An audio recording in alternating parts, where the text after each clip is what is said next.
So there's this whole trend going on online right now where moms are posting videos with their teenage sons, never the daughters, it's always the sons for some reason. And they say, the last time you pick your child up, you don't know it's the last time, which I guess is true, right? Because you don't know it's going to be the last time. But so then they're picking their teenage sons up so they can have like the last time on video. So I bring that up because this is the last time we're going to have management Q&A in this room, and we know it. So we don't need to get together in 17 years and pick each other up. We'll remember that this was the last management Q&A in the old pack. I don't know how much we have today. I'm glad that we have some people that have shown up.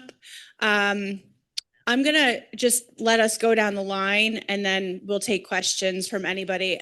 If you have questions on any topics at all, just go ahead and bring them to us. Mr. Dunn? Good afternoon, everyone. Oh, that is loud, Dave, sorry. I'm Robert Dunn, Director of Environmental Services. A couple things. We will be finishing up annuals for the year next week. So I appreciate all of Kerry's hard work that we finished and got everyone's annuals in. A couple other things on that. Cameron and I are going to be working on a policy about apartments and maintaining them in a decluttered manner. It's an issue. We need access to that for safety reasons, for staff, for yourselves, tripping hazards, falling hazards, all those things. EMS for them to come in safely into the apartment. So Cameron and I will work on that policy, some type of warning system of, hey, we need to address these issues, we need to fix these issues, we need to correct these issues. Too many times, and there are people we have talked to before and we're not making progress. So we need to do that for everybody's safety. So that's one of the subjects I wanted to cover today, to be able to move freely through the apartment, get rid of things that you don't need, and we'll assist you with getting rid of whatever you don't really need in there anymore. Let's free up the space so it's safe for everybody. Okay, not just you, but just for anyone coming into the apartment. We want it to be free and clear egress throughout the apartment, so we can provide those services. Anything on that subject, or anything on that particular subject for decluttering? If you need help, please reach out to us. We will more than gladly help you get rid of stuff that doesn't need to be there. Now's the time of the year. I know we've done the free store, which was very successful. But if there's other things you're looking to get rid of that might be bulkier, we'll help you with that. So we'll help you manage all of that. Let me see what else I had. I don't think I have anything off the top of my head. Annuals. Also, we will be doing some audits in IL, I think, for housekeeping this coming year. We will start doing and just kind of following up inspections, like housekeeping inspections. You know what I mean? So once you have your cleaning, it'll be Carrie or myself or somebody following up on that and just doing kind of like spot inspections to see how we're doing, how we can improve things, where we can change things to make them better for you, for the housekeepers, and whatever we can do to kind of follow up and audit all of that stuff, and have a checklist of what we're doing well or not doing well and what we can improve upon. Okay.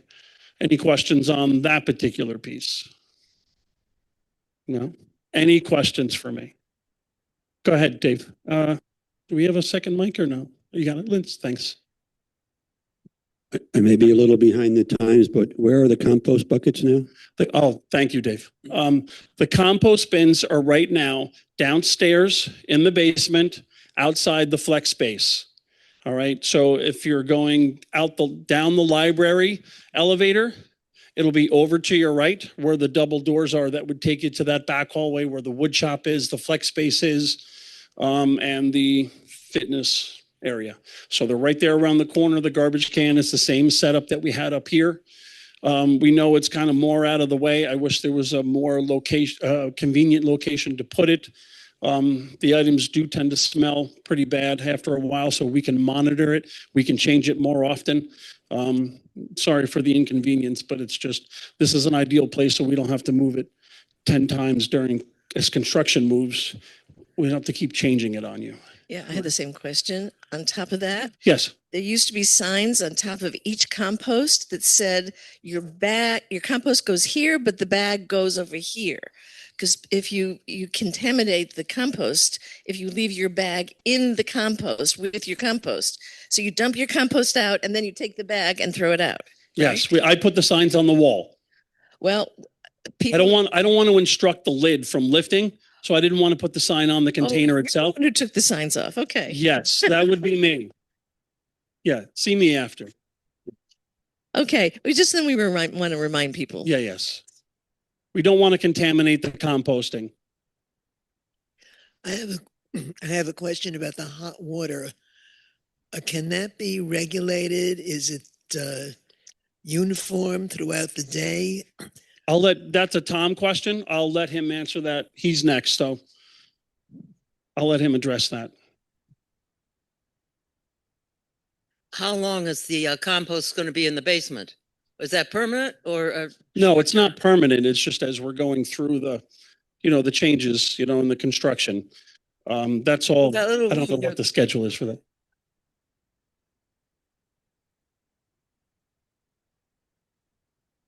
Right. Dave and I will talk about a new permanent solution once, we can meet on that and where it's going to be once everything is constructed upon. So it's going to be down there for a while. It'll be down there. It'll be downstairs, yes, for a while. Yes. Until we can come up with where is it going to go permanently in the future. And Dave and I will work on a location that's hopefully centrally located for everybody. Okay. Any other questions for me? No? I'll let Tom address your question about the hot water. And the compost location, it can go in Rob's office. I'm Tom Tango, Director of Plant Operations. Mention a couple things and then take some questions. I wrote stuff down here and I forgot what the words I wrote. Lights. There's some parking lot lights out. Lots 3 and 4 over there. There's 4 headlights, 4 out. The contractors, they accidentally dug up some lines with the equipment. And in doing that, caused 4 of the heads to burn out. And I know as of yesterday morning, they have them ordered. So it might be another week or so before they get back on. The other thing with what's happening with lights is half of the campus, the lights have been on full time because the lights are turned off and on by a device called a contactor that basically it's just a light switch. And was 2 of them. And 1 of them burned out just because it got 16 years old and doesn't work anymore. That new device is coming in tomorrow. The electricians are coming in tomorrow to fix that. So starting tomorrow, the lights that are on full time will be going back to going off and on as needed. Outdoor lights, yeah. The inside lights that are off and on today, that's just because they're currently trying to figure out how there's another circuit that they accidentally injured that they're trying to fix. So right now they're in a bunch of panels all here trying to square things away. So that'll also be remedied soon. But that's all contractor issues. Also today, we're removing at the end of South Corridor, at the end of South Wing on the Danskin side, there's the last walkway. We're ripping that out and replacing that. It's getting ripped out today, and the next couple of days or so, it'll go back in. But we're doing that just because the concrete was in such a bad shape that we can't just keep patching it anymore. It had to get replaced. So just if you happen to use that exit, and I know you're running short of exits here, but still that one we had to do that.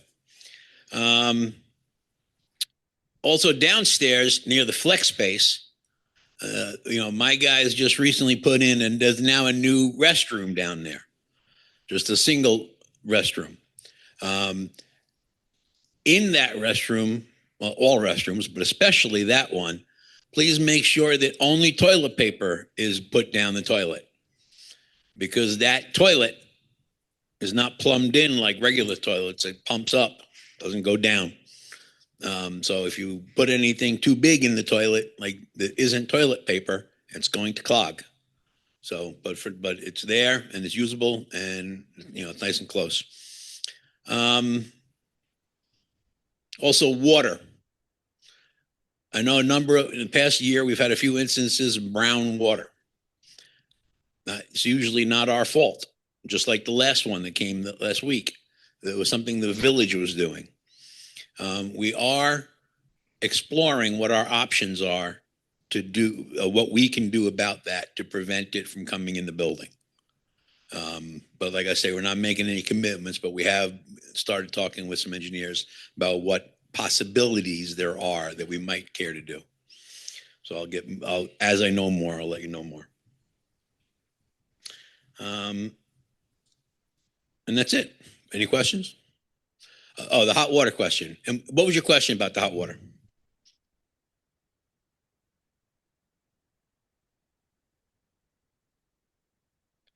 I just find that the dishwasher doesn't uniformly wash the dishes. And I think it has to do with the temperature of the water. Then I would say if that's the issue, contact concierge and just put a work order in and let us know, because I'll send somebody up and we'll make sure your dishwasher is working and make sure everything's working. I feel that the dishwasher works properly. It's just, that's why I'm blaming it on the temperature of the water. Well, again, still, but the way to solve it would be let us know about it. And then once we know about it, we can try to address it. Thank you. So, something like that, you don't need to wait for a meeting like this. You can just call concierge 24. If it's 2:00 in the morning and you think your dishwasher isn't working right, call the number, call the security. They'll put a work order in, and the next day somebody will be there to see what the story is. Thank you. All right. I have put in a work order for about the temperature of the water in my apartment, and I haven't gotten any response yet. I find that the hot water is not hot enough consistently. What apartment number is that? 605. 605. Let me take a look. The hot water, just so everybody's aware, the hot water is generated in the hot water room, and it gets pumped out throughout the entire building. And we log twice a day the water temperature leaving the hot water room and the water temperature coming back to the hot water room. And if there's ever a difference, we correct it. We address it. Actually, if there's ever a difference more than 5 degrees, my guys will wake me up in the morning and let me know. And we also have to maintain that information for review by Department of Health. So paying attention to the water temperature is something that we do a great deal of. And for those of you that have been here a while, you can remember when we had a big issue with hot water and we had the temporary hot water heater in the parking lot for a while. But if there's an issue with your apartment, that's something we can look at. But I can stand here and state that there is zero issue with the water temperature leaving the hot water room. But that doesn't mean that there's not an issue in your apartment. We can look at that. Yes. Each of the staircases has a letter, and each of the elevator shafts have letters. Correct. The doors are not consistent, and they don't have letters on them. So when you said that statement about not using exit door C, I put the wrong one down. Yeah, it's Oh. not C. well, but it doesn't have a letter on it anyway. But if you happen to walk out and there's no concrete, it's that one. Yeah, right. But But no, I did put, first thing this morning, I did put a sign right on that door. But I'm also suggesting that there be some consistency, and that door should have the same letter as the elevator shaft and the Sure. staircase. It should, correct. Yep, yep.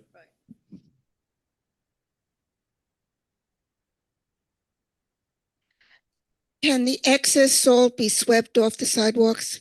Yes, and we can and we will. And sometimes, what will happen is if I do it too soon, just as I have many people that complain about it being there, if I do it too soon, I have just as many people complaining it leaves too soon.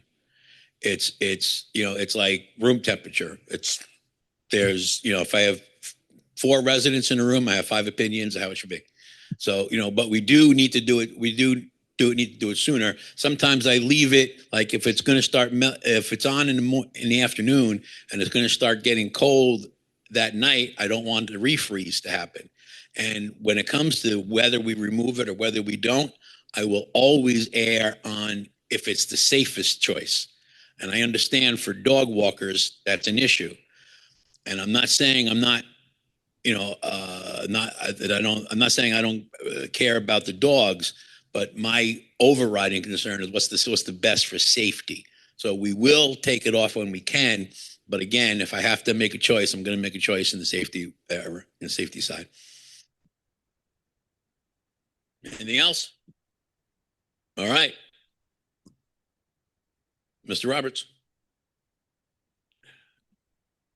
Thank you, Mr. Tango. My name is Dave Roberts. Can you hear me? Okay. Yep. So I am the Capital Projects Manager. I'm being told to hold it in my hand. All right. I'm the Capital Projects Manager here at Woodland Pond. And of course, this week has been very exciting because construction has moved to the inside. And of course, the big thing there is noise. And, we're trying to do as much as we can. Our instruction to the construction manager is that there should be no noise from mechanical equipment or from electrical sawzalls and that sort of thing before 8 a.m. in the morning. But, sometimes there's going to be some louder noise. We're working with them. We have a very responsive construction manager. Site supervisor. So if you have issues with noise or anything else, please reach out to me and I will coordinate with them to be responsive to that. Of course, the thing at the moment that you will be seeing by virtue of the fact that you're here is that we're putting up temporary walls. And of course, that's disruptive while they go up. But the idea is that then the temporary walls are up and you don't hear or are affected by the construction happening behind those walls. One of the first things I wanted to talk about, I mentioned this in my talk last Friday, please do not wander onto the construction site. I know there are gates. We try and keep them closed as much as possible, but we had a couple residents or, family members wander onto the site. It may look like there's not much going on or it's safe, but it really is not safe to wander onto the site. As I'm sure you're aware, there's a lot of equipment there, lots of things going on, and we really need you to stay out of the site.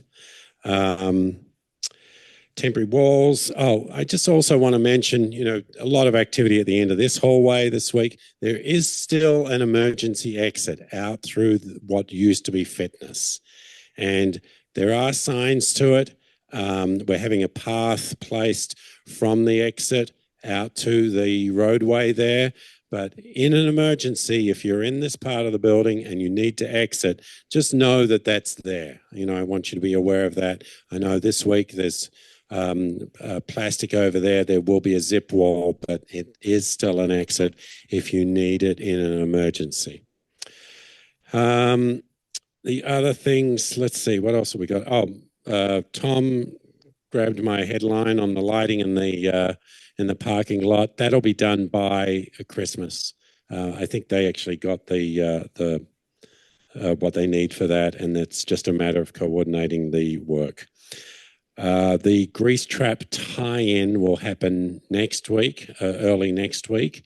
And the other thing that's happening next week, which may be disruptive, is they'll start saw cutting in these rooms behind us. So that's going to be very loud. So you may hear that, when you're in this part of the building. It'll be happening during the day after 8 or 8:30. But just be aware that that's going to be kind of the first of the really loud noises that we have in the building, and we'll probably go on for a day or two, but necessary activity. I think that's pretty much all I have at the moment, although I will kind of remind everyone that while we're in construction here, we're advancing with our work on the design for the satellite on Ermine Lane. And That's towards our deadline for January 5th. We have to submit all our drawings to the planning board, and then our first planning board meeting in front of the village will be January 20th. So that's our sort of first hard deadline for moving forward with that work. Any questions?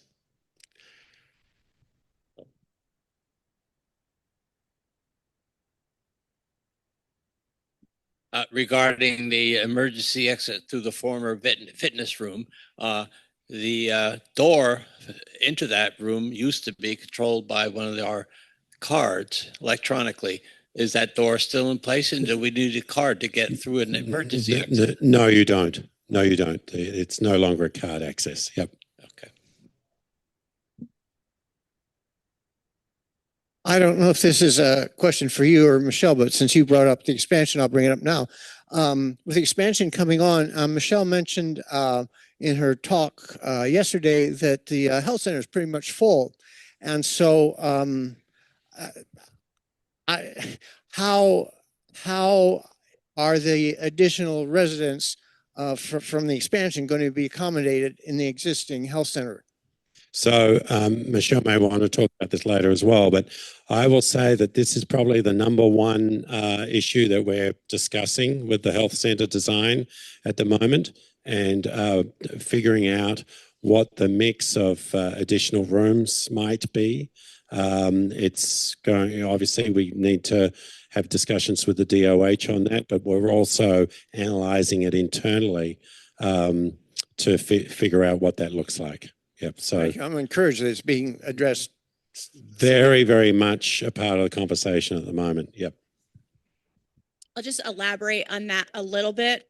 So as I've indicated before, the decision about how many health center beds we need to add is not going to be decided by anybody in this room, any of us or any of you. It's not opinion based, it's data based.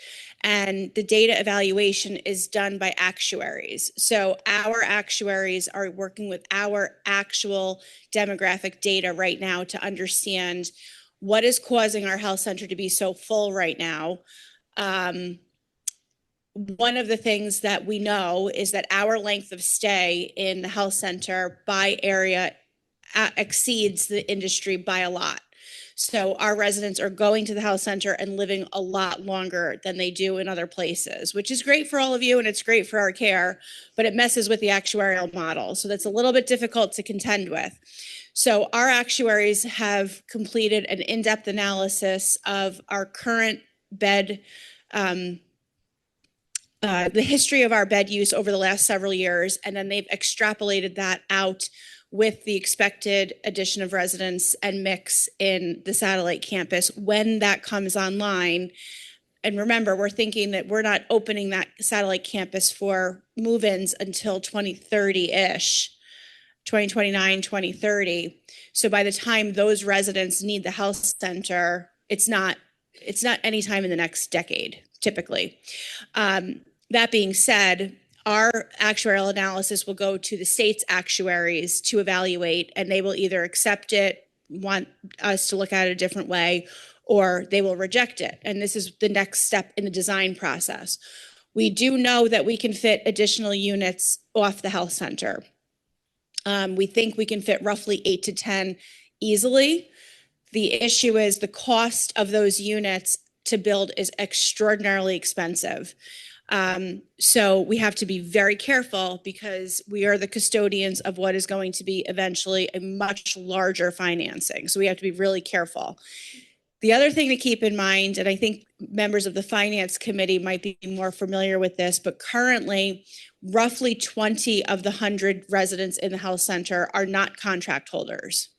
So when we first opened, obviously the health center was not full. Because you were all, or the people that were here, were living in independent living and we're going to remain in independent living for years. So the state allowed us a perpetual waiver to allow 35 direct admits from the community.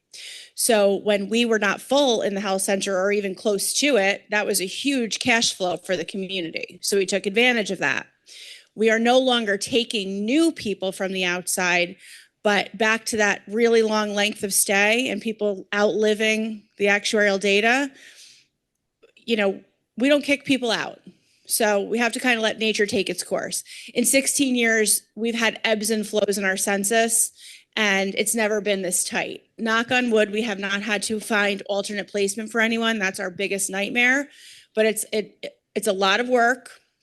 It's a lot of managing of things. But, you know, life happens and then death happens. So eventually some of those beds will evacuate or vacate. We just can't anticipate when or how. So this is something that is, you know, being very heavily evaluated, but is going to be very driven by the actuarial data and then the actuarial review by the state. Any more questions on that issue in particular?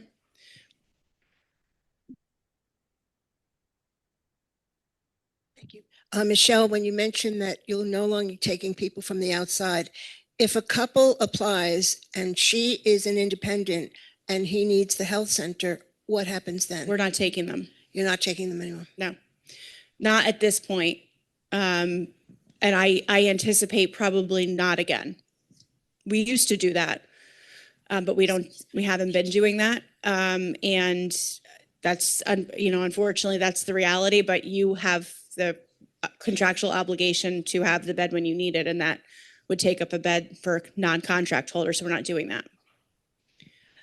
Could you just explain a little bit why it is so extraordinarily expensive to build an extra room? I can understand if it required, you know, extra really facilities, but the room itself, is that what's so expensive? So the health center construction is a completely different building code than this building and then the independent living buildings. So the independent living buildings are under a certain building code that is not quite residential like the cottages are, but wood frame construction is permitted in independent living multifamily housing of the type that we have, with fully sprinklered buildings and fire resistant materials and all that kind of stuff. So it's built to code, but it's a different code. In the health center, it's medical grade facility. Everything has to be steel frame construction. It's completely differently built. It's completely differently ventilated. So per square foot, it can be almost double the cost of an independent living unit. And it's strictly because it is deemed to be a healthcare medical setting, even in assisted living and memory care. But that's a great question.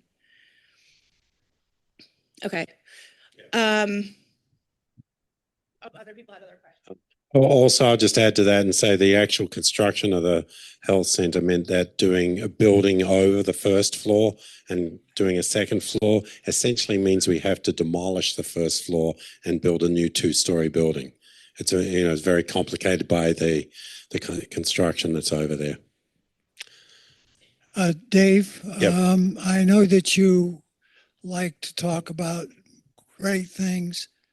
I'm surprised you haven't talked about your appearance tomorrow at the Residents Council with Anthony. Oh, my appearance. Yes. Yes, you know, you've been invited. It's a double act. Yes. So I'm trying to drum up business to get people to come to council tomorrow. And I don't know, maybe we'll drive them away. But anyway, you with Anthony, just to introduce Anthony so people recognize the superintendent. Yeah. So Anthony is the site superintendent, and it would be great to you will see him if you haven't already walking around. But it's a great opportunity to meet him and understand him a little more. He's a very, very, very enthusiastic and high energy individual, and we're really lucky to have him as our site super. So take that opportunity to learn a little bit more about him tomorrow. Dave, there's a rumor afoot that you all are looking to purchase some land on Harrington Place. Can you talk about that? Sure. So this is something I think Michelle was going to talk about today as well, but it's indeed true. So there's a parcel of land. It's a 20-acre parcel on Henry Du Bois and the corner of Henry Du Bois and Harrington Street. It is very close to, close to the village. And some time ago, we identified this as a pretty extraordinary and unique opportunity for Woodland Pond. This is really, we don't have plans for this land. What it is, it's an opportunity to create, to have the choice in the future if we need it. And so we are going to purchase that land. If it's not by the end of the year, it'll be early in the new year. But as I say, there's no plans to develop that.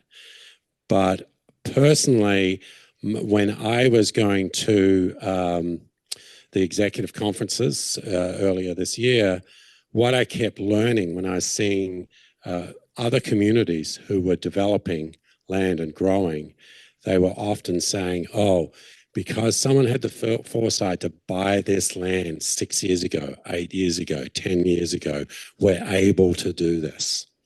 And actually, Michelle and I had a moment where I walked into her office and we said to each other, we came to the same conclusion. We really need, this is an important and, great opportunity to, in the same way that the satellite secures the financial viability of Woodland Pond in the decades ahead, this is an opportunity for that. We may not act on it, but it's that, that gives us that choice. Is that a fair summary? Yeah.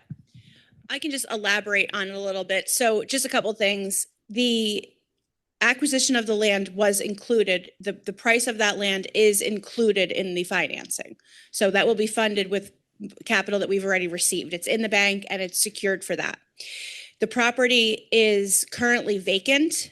It abuts the Millbrook Preserve on the catty corner angle to Woodland Pond. So if you were to go southwest out of Woodland Pond, so kind of go walk past Joe and Fred's apartment through the woods towards the village, you would go through the Millbrook Preserve, and then that property is right on the other side of it. So it connects walking wise.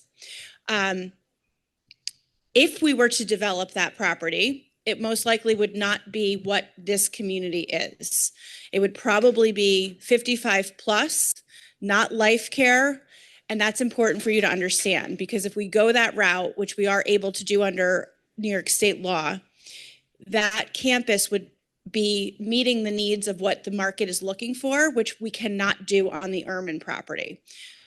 To be clear, what that means is that if we were meeting the needs and desires of the market, Ehrman property would not be apartment buildings. It would be all cottages, because that's what the market wants.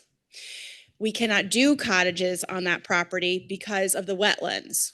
So initially, when we were thinking of acquiring Ehrman, it was to meet the demands of the market, which if you look at Shannon's waiting lists, the cottage waiting lists are by far the longest, even though they're the most expensive units by far. Because people are indicating a desire that when they leave their home at first, they don't want to move right into an apartment style building. It's too much of an adjustment. They first want to go into something that's similar to their current home, but maybe more accessible and has access to the amenities on the campus. So it's a typical 55 plus, but single family housing units. There would be some support provided, but these would not be life care units, meaning there's no access to the amenities on the campus and there's no access to the health center. So it's a different model altogether. This is what Dave is sort of talking about, is this industry and senior living as a whole is evolving. And, we have to be looking forward to say, how do we make sure that we're creating a financially viable, but also forward-looking model. So this is part of the discussions that have been happening with Greystone since 2022. So we were able to get access to this land. The land is in the village proper, which means it has access to water and sewer already, which is huge. We like the fact that it's in the village. We like the fact that it's walkable. It's only really a 3-minute drive from Woodland Pond by road. So we have no plans at all. It is not going in as part of the planning board application. We are not doing any design work on it. We're not improving it in any way. We are simply acquiring it. And the phrase that is used is called land banking. So we're land banking that land. If at some point we determined that we do not have a use for that land or something changes, it is an asset that can be sold at market. So there, again, I want to be very clear. We are not developing it. We are not doing anything with it. We are not improving it. We are simply acquiring it. And I guess theoretically, it means people could walk to it through the preserve. It'll be our land. So we can talk a little bit more about that. And maybe that's a conversation with the Land Preservation Committee. There is a rudimentary road right now that goes through it. It's similar to Ermine Lane. So how it's paved, but a little bit like not well maintained. So if we have some, what's the word? Intrepid explorers. If we have some intrepid explorers when it gets nicer out, and we'll tell you where that is. And once we've acquired that land, we can figure out footpaths to get from Woodland Pond through the preserve and then get onto that property. What's that? Oh, you've done it already. Our first intrepid explorer. We should get badges like the Boy Scouts have. Any questions on that issue? Lindsay, there's a couple behind you. Bill and then Len. Yeah, I don't understand about the financing for this. I mean, it is something that is it? You say it's paid for already. I mean, the money has to be something that that we are, as a group, to some extent, are paying for, isn't it? It's pay either, and that money could be used for other projects as well. So is there any resident input into that, whether if it's a choice between that and improving dining, let's say, or doing some other things, that just came from the board and yourself, or was there any process, or will there be any process of explaining, what the financial implications of it is? So for those that have been following all of the public meetings and the public disclosure of the financing and everything we've disclosed about the financing, this deal has always been included in there. So it's always been in the 32 million. So this is not, some of you are not aware of it, possibly maybe because we haven't been talking about it in expansion. So there's really nothing to say other than that we're acquiring it. But that decision was made, I don't know, a year ago or more. We began the negotiations. So to the extent that different resident committees have talked about this, or the board has talked about it. Ultimately, any decision with Woodland Pond financing is always going to come down to management and the board with resident input. Purchases of land are treated differently under tax exempt financing than, say, improvements for dining. So you have to have specially qualified purchases, of which this is one. It's not money that's fungible that could be used, for example, for dining or some other endeavor. They carve land out in a very special way in terms of how tax exempt financing works. So I have a 500-page tax exempt financing document on my desk if anybody would like to look at the details.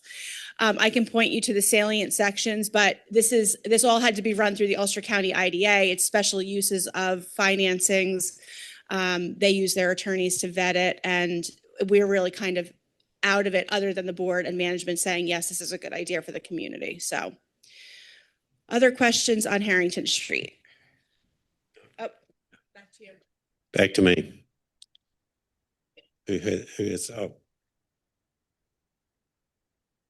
So you talked about cutting and sawing next door. There is a performance here on Tuesday afternoon with external performers in the back.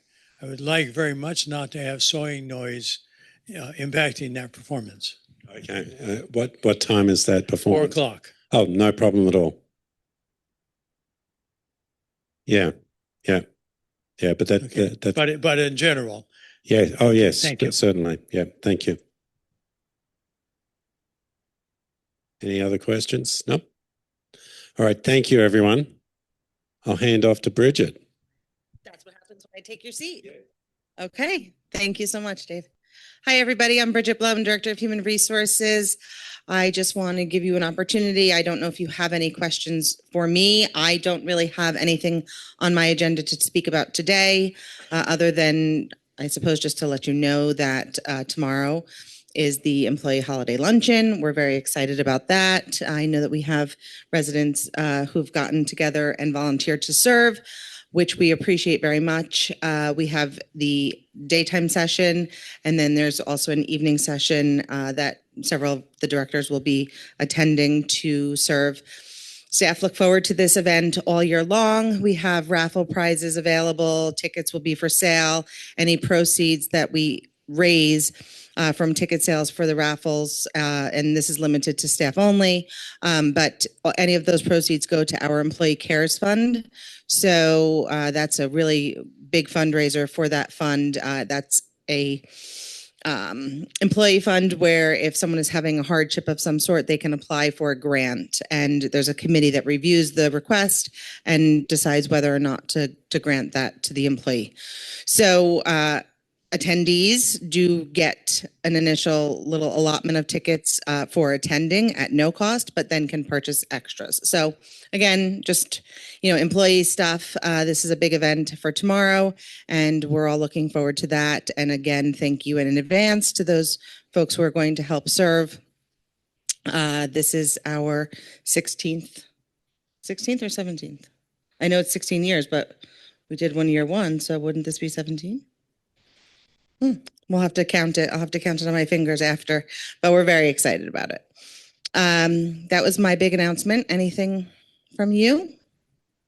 Then I'm not going to take up any more time because, go ahead. Lindsay's coming.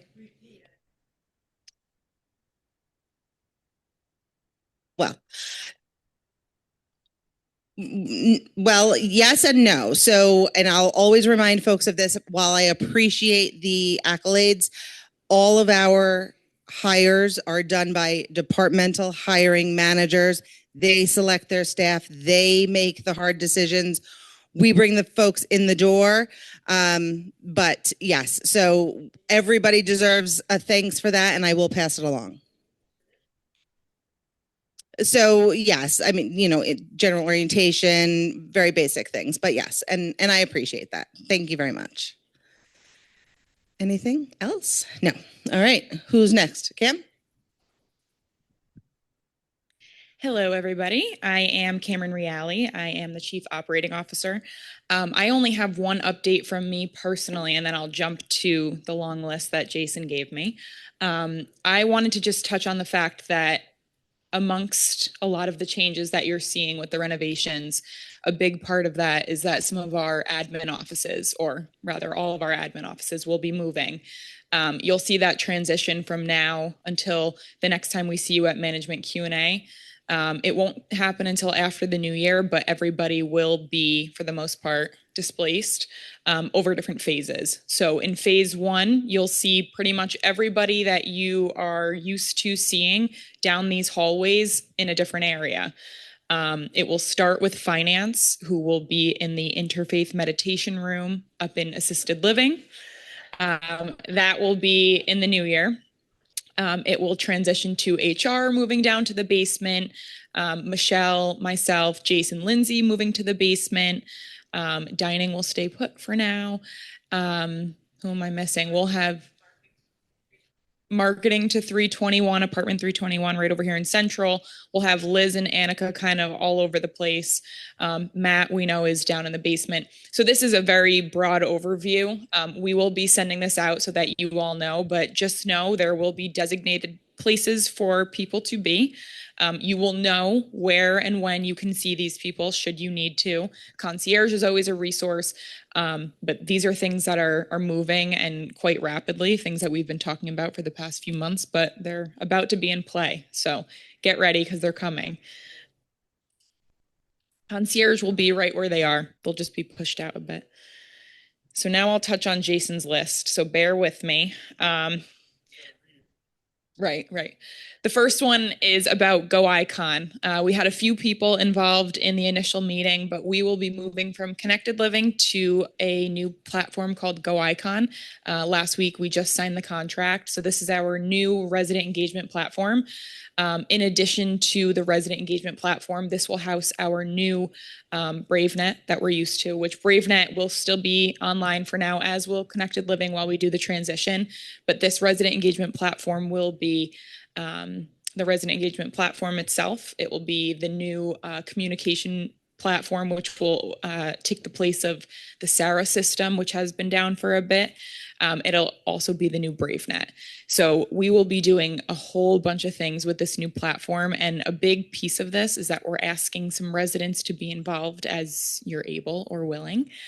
We put something in the Chanticleer last week for the Resident Engagement Advisory Group. And we will be asking for that again. So if anybody's interested, this group will be integral in basically rolling it out. So that'll be from point A to point Z, where we kind of get the ball rolling, and then when we work on education with the residents. So just kind of, you know, my plug to ask people to participate.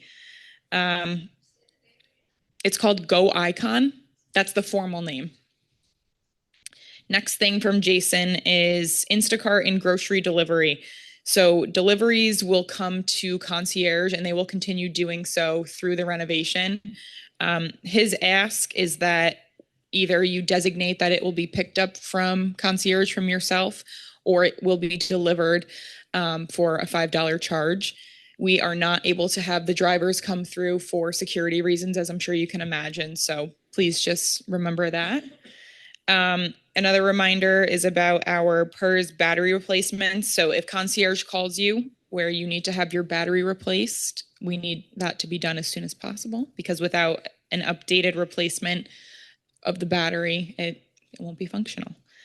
Another reminder about valet parking.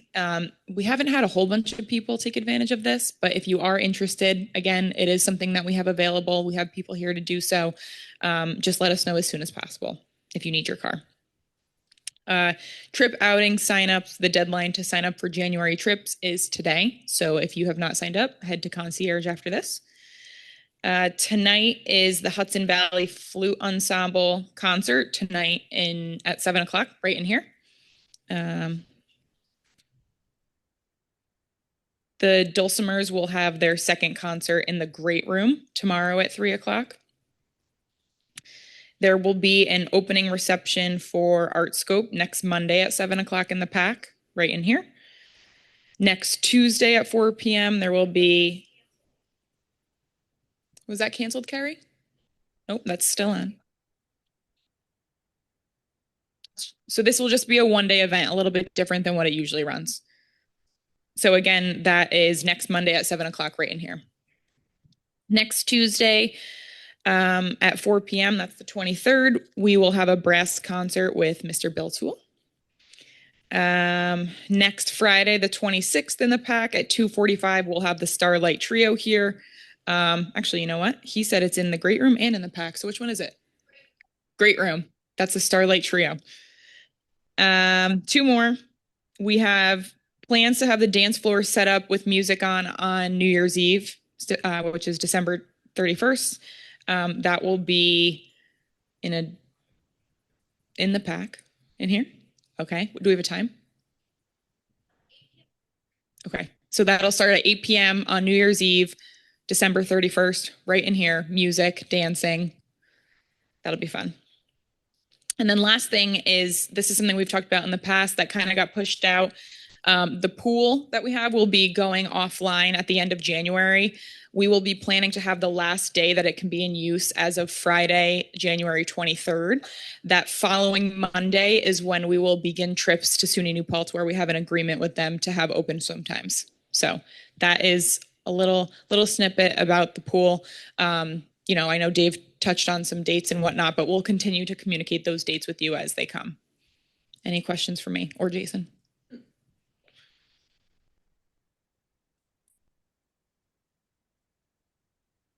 Lindsay will come around.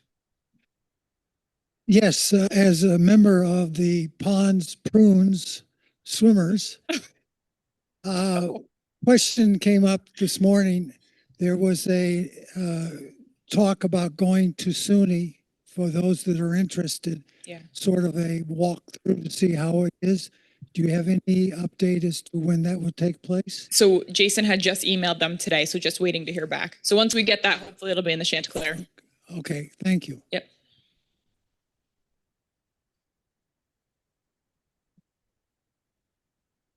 It's not clear to me how long the pool's going to be closed, nor why. You want to know how long and how and what was the question? So okay, so it'll be closed likely for about 3 months, correct? 12 weeks or 3 months, whichever one that is. Hopefully it could be done a little bit sooner, but that's what we're anticipating. And for the duration is what we expect to have the agreement with SUNY New Paltz.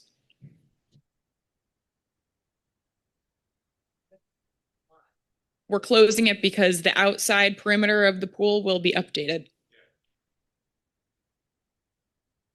There will be new decking around the pool. The locker rooms will be updated, and there will be some refurbishments happening around. The pool itself will. The entire pool area will be redone, including the locker rooms. Joy. The bathrooms used to be connected to the exercise room. Is that going to be happening? Because Yes, they will. It's really helpful. They will be connected. Different than the way it is now. Great, thanks. Correct. Anyone else? Larry? You said ArtScope is having a reception for a new exhibit next week? Yes. Normally those exhibits are up for typically 3 months. Since this room is going to be disappearing or changing. It'll just be a one-day event where an artist will be coming in. Okay, I Okay. wasn't clear on that. Yeah. So it's not only reception, it's the showing and then sayonara. Okay. It's a reception and a showing just in the one day. Harry can add.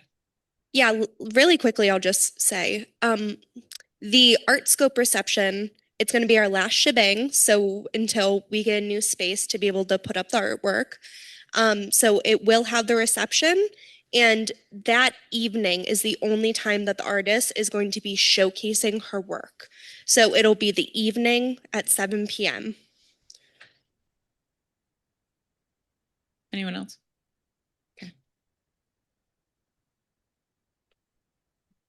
Thank you. Hi, everyone. I'm Shannon Scatoro, the Director of Marketing. I just have a few things. Just want to update you on where we're at for the year. We've had 19 settlements year to date, and we will end December with 26, possibly 27. So we have 7 or 8 more in the next 2 weeks. So we will be a little busy, but everything will go through fine. We've had 27 new residents move in this year and 13 more in the works, just waiting for renovations and things like that to happen. We also posted on our website and social platforms this afternoon. We were recognized again by Newsweek for being America's best CCRC for 2026. We were actually number 3 in New York, which is great. Yep. And we did also receive Best Nursing Home for Long-Term Care and Short-Term Rehab from US News as well.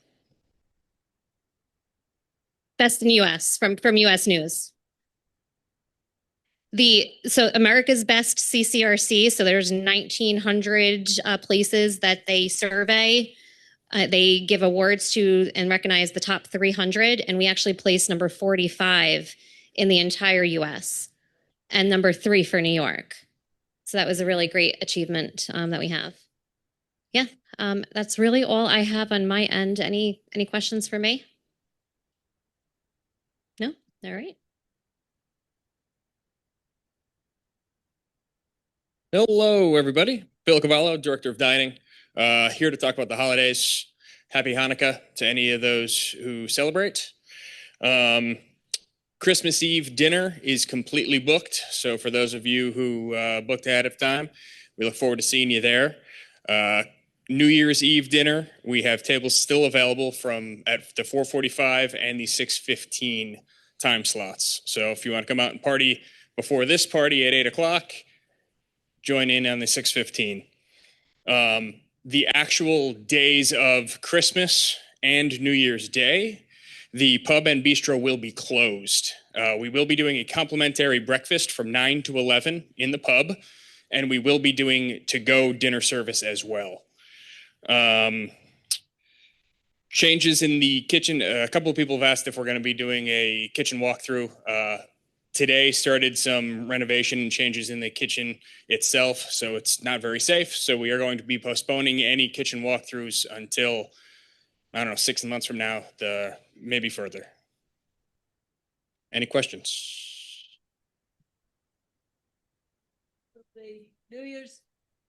Will the New Year's Eve dinner be available for takeout? It sure will.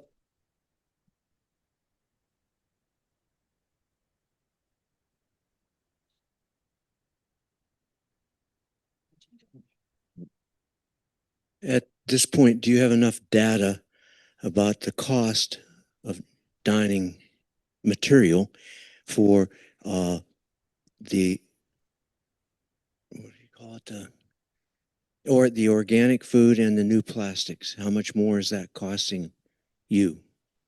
The new plastics is a wash. It's the same price as the old plastics. The organics for annually are about $53,000 in increase.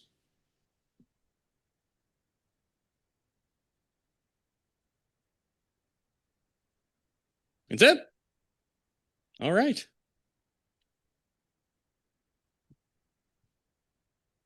Okay. Oh, Ronnie.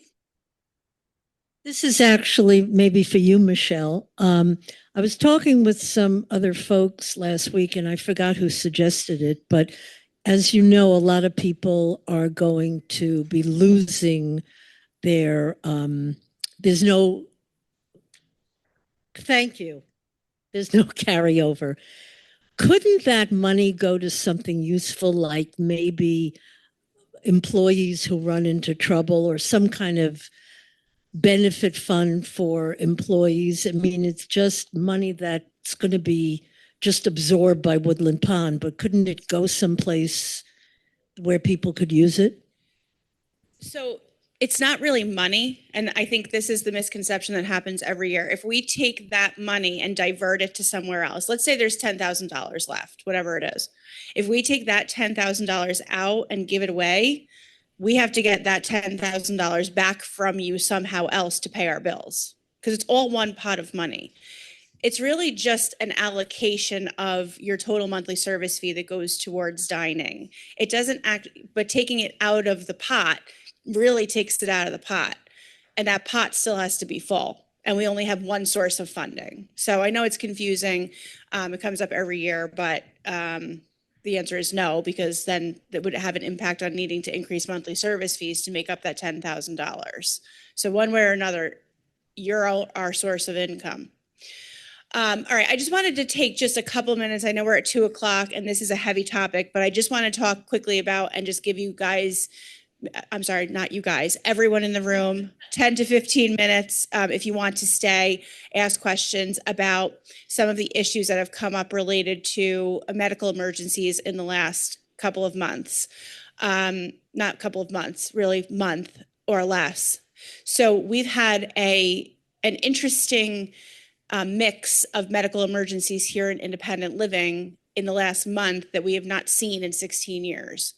And so when these things happen, every single one is a little bit different. And as I said on my address yesterday, we always look at incidents that happen on campus that are unique or for the first time, and we look at them from a safety perspective or a policy perspective, or a procedure perspective to see what can we do to enhance communication, enhance education, enhance response.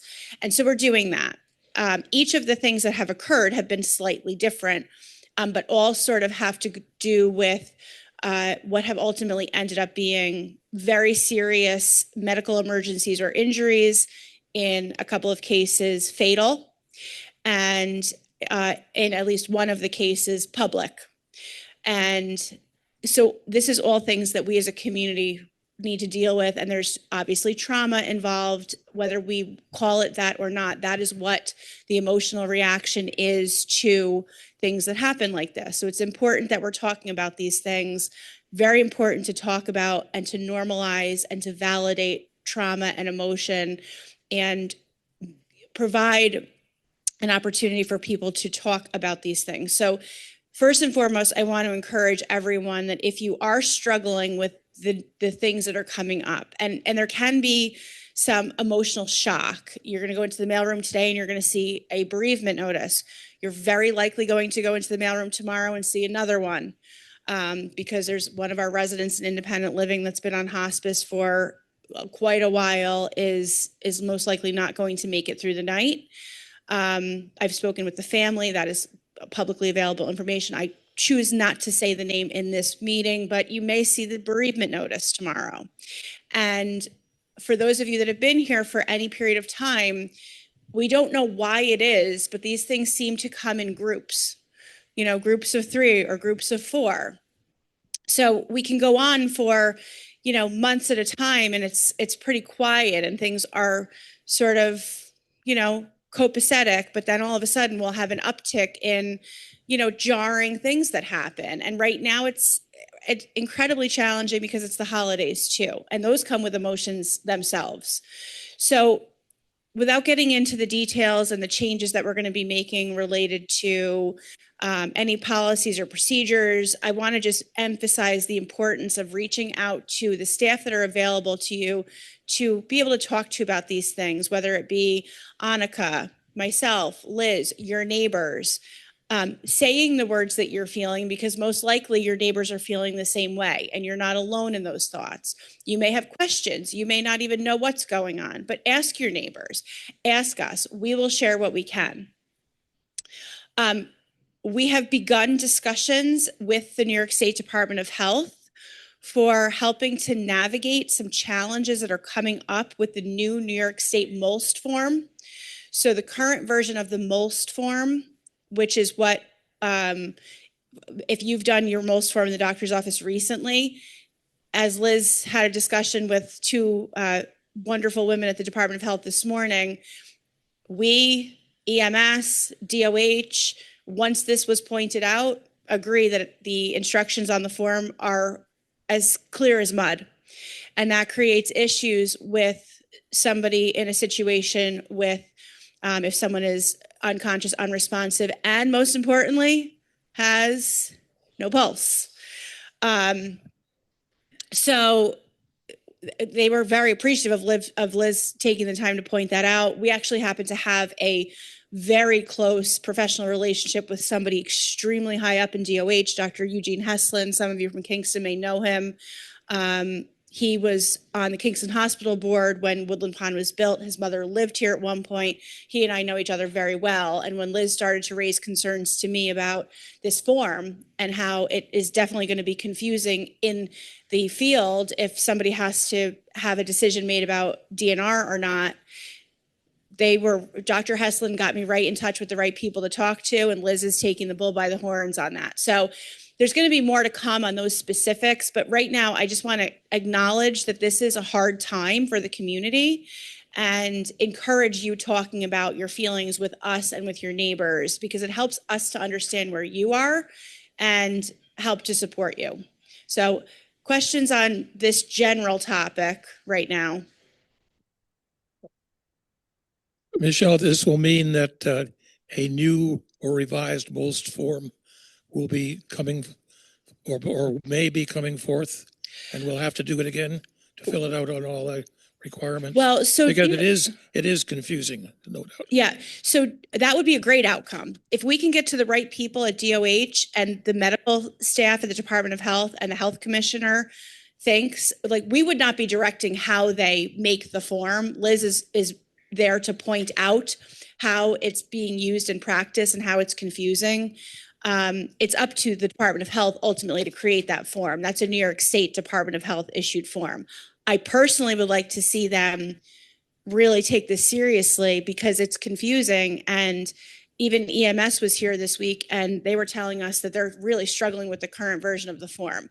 This version of the form came out in 2025. I don't remember which month, June of 2025. It has been updated like 3 or 4 times in the last 5 years. Prior to that, it hadn't been updated 4 years.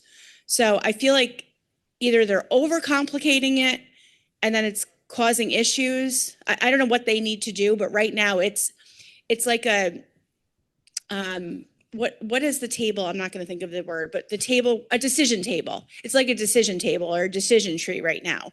And it's like, it's not lined up the way that it needs to be. So question A may have implications on B, but it doesn't clearly say that. And then there might be implications on question F. It's just, it's not well done. The other thing I just want to mention before, if anybody has more questions, we received word today that, now I don't know that it's happened as of this moment, but we got word today that Kathy Hochul is going to sign MAID into law. So stay tuned for that. I know a lot of you have been watching that for many, many years, and there will be a lot of discussion here about what that means, how you decide to make your choices, how we operationalize that in the health center. But no one was sure if she was going to sign it, and she has till December 31st. And the news came out this morning on NPR that she indeed intends to sign it into law. So if you have not looked at the Medical Aid in Dying Act legislation that's on her desk, you can find it if you Google it, so you can understand the provisions of it, because I'm sure it will come up in conversation here at Woodland Pond. Questions for me at the moment? Okay, when you walk by, if you heard me say yesterday that my daughter is here working here for college break, some of you have said, which one is she? She's the redhead, and her name is Anna, and they're working in the conference room right now stuffing employee holiday gifts. So you can stick your head in and say hello. Thanks, everyone.